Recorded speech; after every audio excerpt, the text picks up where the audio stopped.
जोंनि थाखाय गोरोन्थि जायाखै होननानै जों सानदों। मानो सरकारखौ जोंनो बिटिआरखौ मावफुंनो थाखाय नांथारगोन।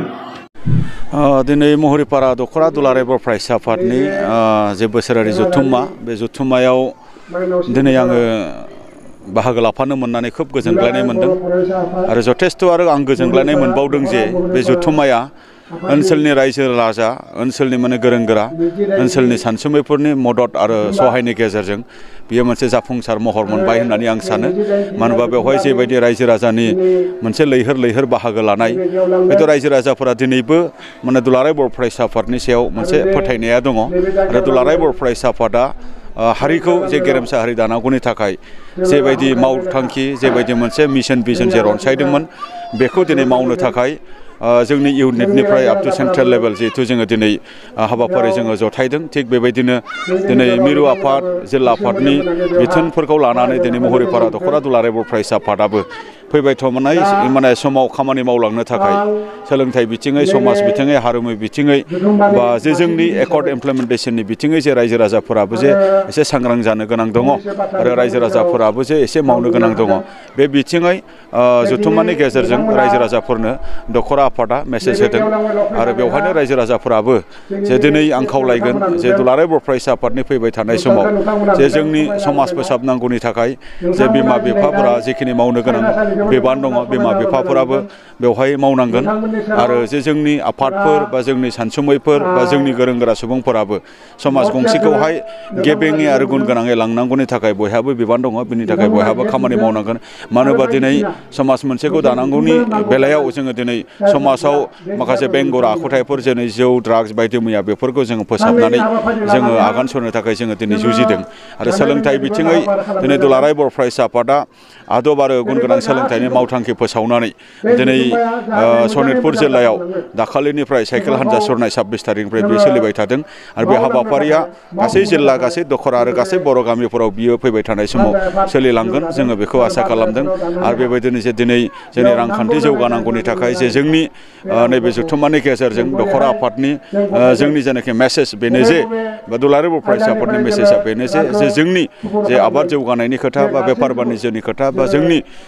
लाइमोनफोरा जे कम्पिटिटिभ एग्जाम होनायनि गेजेरजों बा साख्रि बाख्रि मावनायनि खोथा बा नैबे बाथ्राफोरखौहाय जोङो बोरै जोङो सांग्रांथि लाबोनायनि गेजेरजों जोंनि रांखान्थिखौ जौगाहोनो हायो जोङो बेखौ सानो। दा बेखायनो दिनै नैबे जथुम्मानि गेजेरजों आं बेखौनो खावलायगोन जे फैबाय थानाय समाव महरीपारा ओनसोलनि रायजो राजाफोरा दुलाराय बर' फरायसा आफादा खावलायनाय बायदि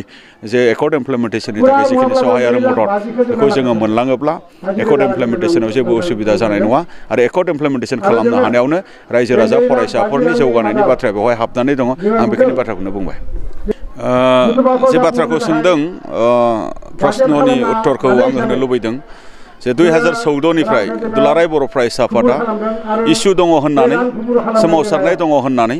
सोमावसारनायखौ जाफुंनांगौनि थाखाय 2014, 2015, 2016, 2019 जोङो बिसायख'थियाव थोंजों बा खेंसालियायै जोङो मदद खालामबोदों।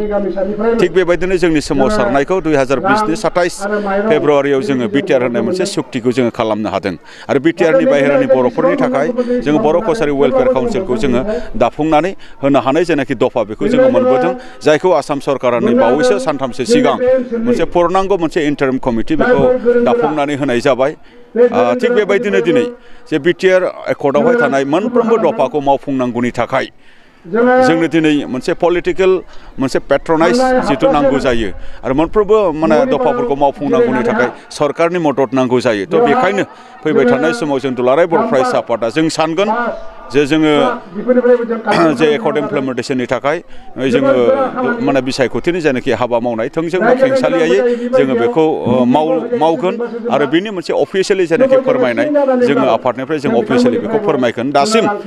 जोङो बेबायदि अफिसियेलि जोङो रोखायै जोङो फोरमायथ'नाय जायाखै नाथाय बेयो रोखा जे एकर्ड इमप्लिमेन्टेसननि इन्टारेस्टआव जों बिसायख'थियाव थोंजोङै नङाबा खेंसालियायै जोङो बाहागो लागोन। फैबाय थानाय समाव जे जोंनियाव सोमावसारनाय जोबखांनायनि उनाव दिनै मोनसे एकर्ड जादों आरो बे एकर्ड इमप्लिमेन्टेसननि जेनाखि जाफुंनायावनो रायजो राजाफोरनि मोनसे जौगानाय आरो रायजो राजाफोरा एकर्ड इमप्लिमेन्टेसननि थाखाय जे दुलाराय बर' फरायसा आफादा खावलायनाय जेनाखि फैबाय थानाय समनि जेनाखि जोंनि मदद बेखौ जोङो रायजो राजाफोरनिफ्राय जोङो जेब्लायबो लुबैगोन आरो एकर्ड इमप्लिमेन्टेसनजों लोगोसे जोंनि फरायसा जोंनि गामियारि जौगानाय बा जोंनि हारिमुवारि जौगानाय जोंनि समाजारि जे जौगानाय बेखौ जेन माने हारि दानांगौनि थाखाय बड'फा उपेन्द्रनाथ ब्रह्मआ गेरेमसा हारि जे जोंनो मोनसे फाउन्डेसन जेनाखि होलांदों बै मोनसे माने डेस्टिनेसनसिम सौहैनांगौनि थाखाय जेन जोङो ज' ज'यै खौसेथिनि गेजेरजों जोङो खामानि मावलांलायनायनि गेजेरजों मोनहैनो हायो आं बेखिनिखौ आङो खावलायो